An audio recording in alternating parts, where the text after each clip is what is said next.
Yeah, I think that's something that we all share, is that if we were to sit here and list off influences, most of our influences are songwriters and kind of tune composers, rather than it being kind of a freewheeling improv 20-minute jazz jam background that we all come from. We're actually all coming from a kind of Joni Mitchell, James Taylor, sort of, you know, kind of liking people who write songs but who write music that supports the vibe of the song. It's not, because I think certainly for me, the beauty of this is that someone said, what style is it? I go, well, I mean, it's loosely jazz in that it's improvised, but it can go absolutely anywhere.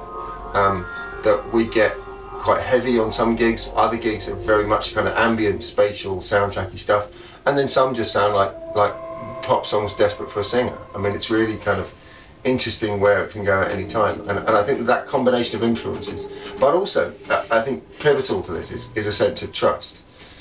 That if I was sat on stage thinking, oh, I wonder if Roy's hating what I'm doing, I would kill it. I would kill it absolutely dead. Yeah. You can't sit there with a sense of kind of fear of the people you're playing with. You have to trust that A, they're into what you're doing, and B, they're going to rescue you if you get lost.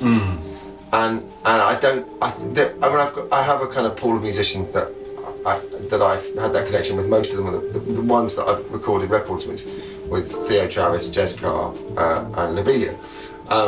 And I feel that incredibly strongly in this setup. Certainly with Roy, I've never had that connection with a drummer outside of this setting. The feeling that he's A, going to compensate for my mistakes, but B, I know that everything I do is going to be elevated to a level above which I'm thinking it on because of what he adds to it. And that's a great feeling, never thinking, oh God, I hope Roy doesn't fuck this up. But actually knowing, okay, I just need to throw an idea at him and he'll take it somewhere else. That's a really, really good feeling. It's that sense of trust in what both of these guys are doing is for me pivotal to making the gigs doable, because I think I would hate to be on stage with a sense of obligation. I'd certainly want more money for it than we're getting.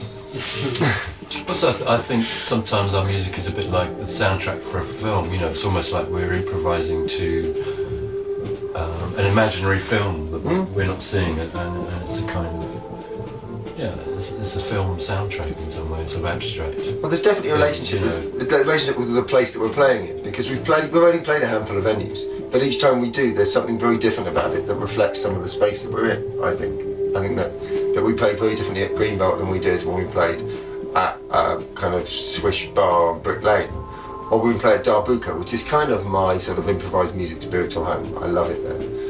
We've got a gig coming up on November 24th at the Vortex in Dalston, which we're all really looking forward to, because it's the album launch, and what you're listening to in the background is the album that we were talking about before. It's called Numbers, and it will be available from, there'll be links to it from each of our websites, so either worksmusic.net, Roy's is myspace.com/RoyDodds, or stevelawson.net, and you'll be able to listen to more of it there and order it very, very soon indeed.